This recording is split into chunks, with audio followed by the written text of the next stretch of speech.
মাতেরাজি ছিল, তারপরে তোমার ব্রুনো সিরিলো বলে একজন ইটালির প্লেয়ার এসেছিল আমাদের, তখন ও আন্ডার 21 ওয়ার্ল্ড কাপ খেলেছে এবং সিনিয়র টিমে ছিল।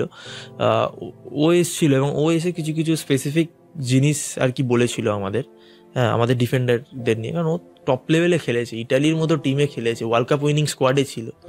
তো সেখানে মানে ওর যে মানে মাতেরাজির সাথে ওর রীতিমতো ড্রেসিং রুমে ফাইট হতো, এরকম গল্প আমাদের করেছিল। তাই? হ্যাঁ, তো সেই লেভেলের মেন্টালিটির প্লেয়ার। ইটালি মানেই তো একটা টাফ অ্যান্ড রাফ এরকম ব্যাপার।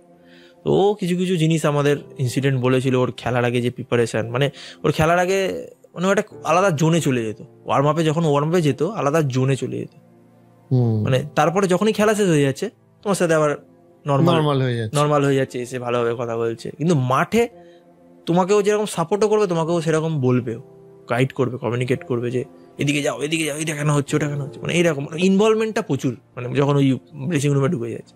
তো এই জিনিসগুলো আমাদের কাছে একটা শেখার, যে